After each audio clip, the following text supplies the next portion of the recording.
everybody, my name is Lynx and welcome back to Warframe, and today I'm taking a look at Titania, which is the pixie frame, without sounding too silly about it. Titania's abilities are, I guess, kind of fairy-ish, if you can say that. The way you get her is you have to complete the Silver Grove quest, and along the way you find all these silver groves and you have to scan all these plants and also fight all these specters, and you get her parts gradually like an Aros. Her passive ability is actually quite useful, especially for someone who likes parkouring a lot. So let's jump on someone like Rhino and I'll show you. So Titania's passive ability is that she has a higher bullet jump. So if I bullet jump like this, it goes pretty high, about like, you know, not bad. I can from this height, let me see if I can clear the pillar right here.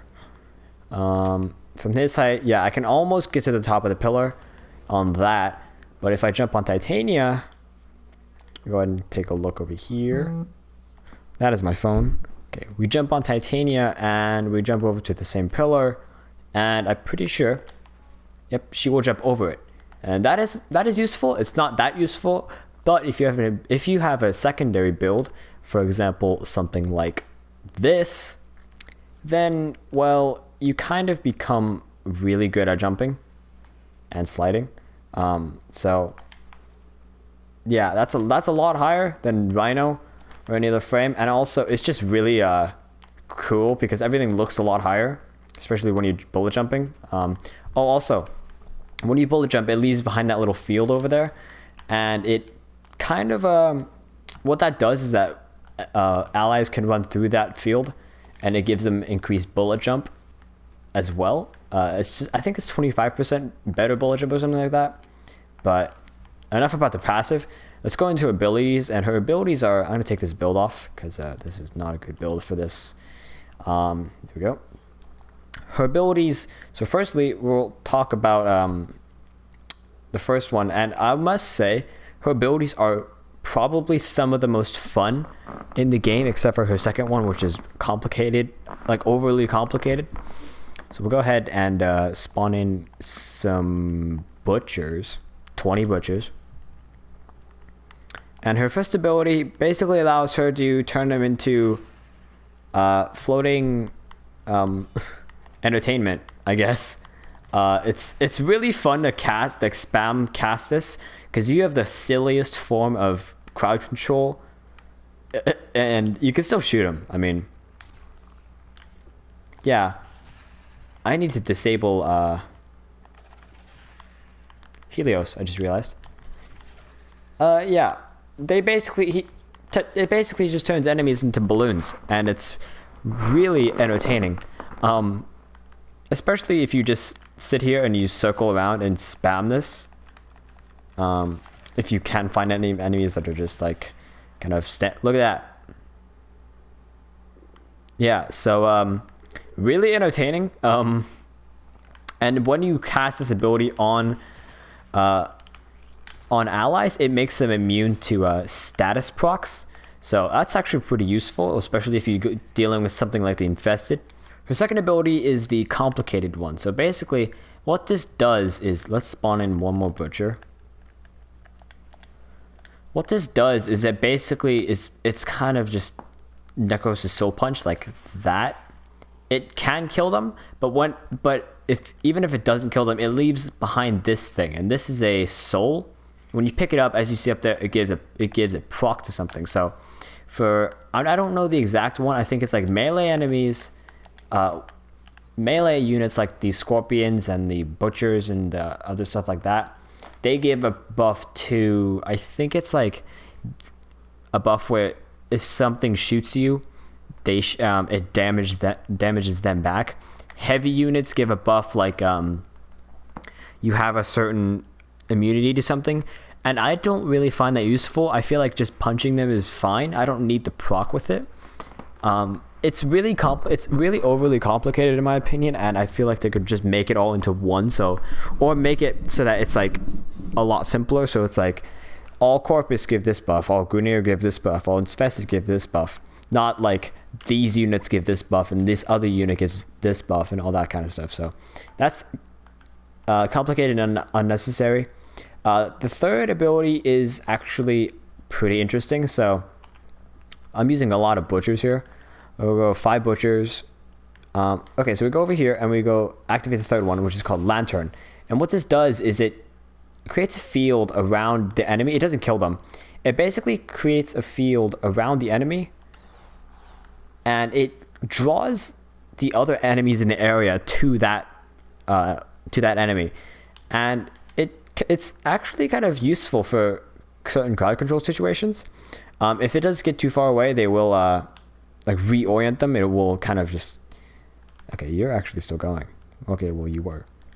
If it gets too far away, it'll stop working on them. But as long as they're within a certain range, so let's activate on this guy.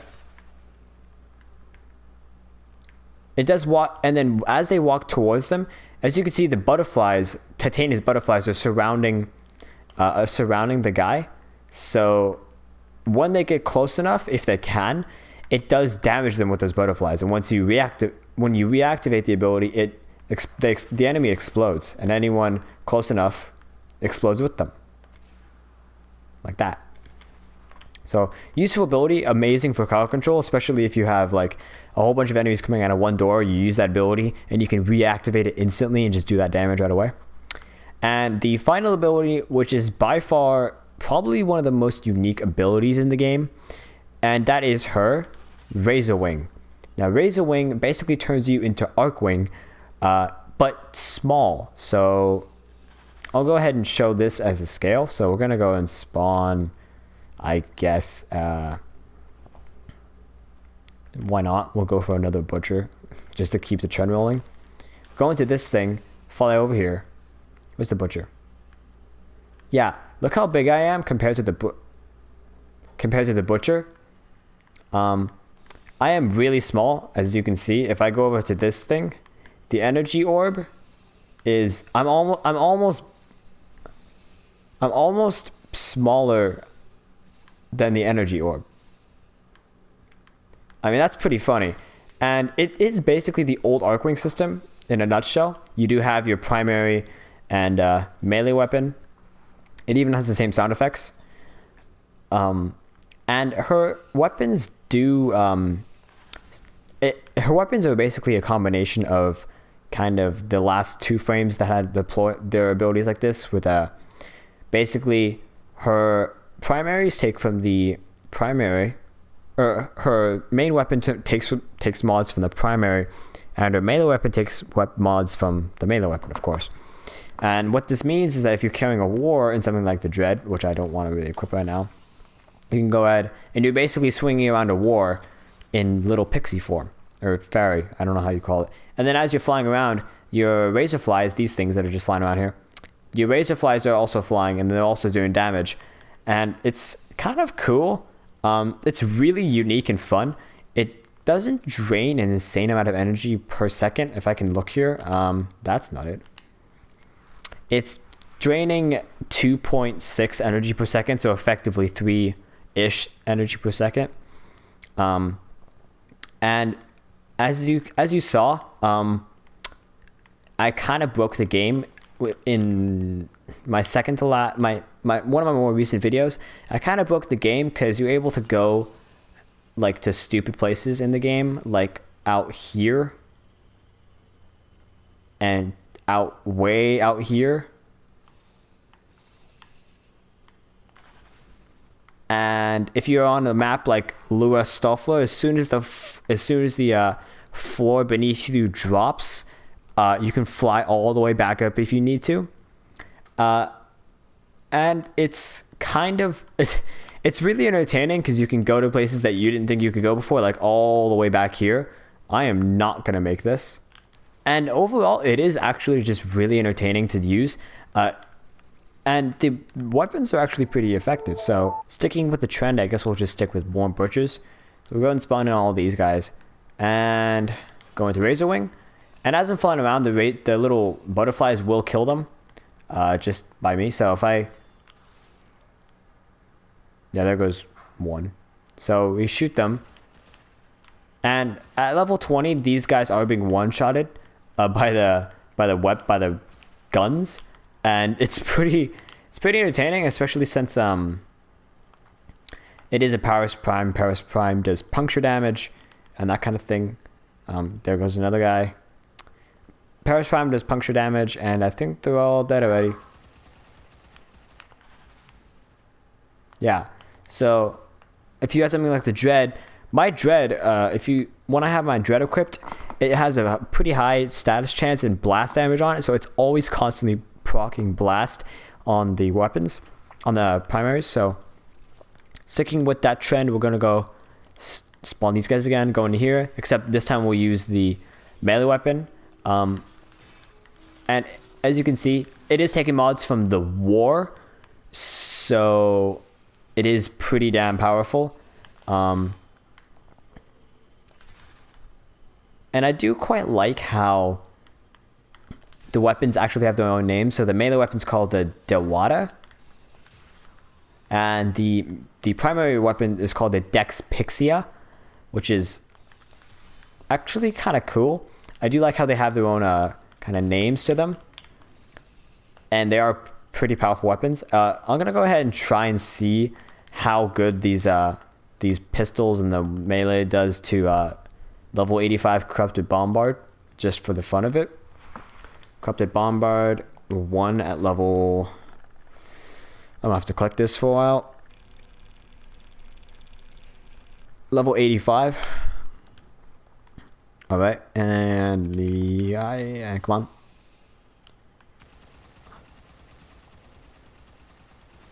So it is doing a pretty decent amount of damage. Like a lot more than I expected. That was probably with help from the Razorflies as well, but that was a lot more damage than I expected. I'm gonna try the melee weapon as well, just to try and see how that goes. Oh shoot. So get more energy, spawn the same guy, go into melee only mode. Ow. Go ahead.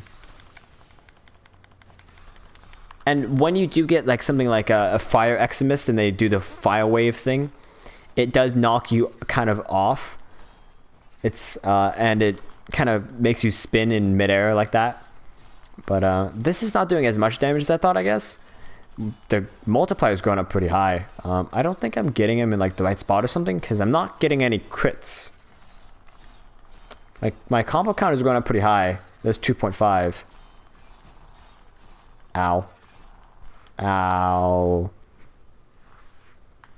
But yeah, I don't think I was getting any crits there. But again, at the time it took for the pistols to or the guns to take down the heavy gunner was pretty interesting. Let's see here. We're kind of from range. Get closer a little bit. Ow. Let's try this with the Zenric. Oh, that was close.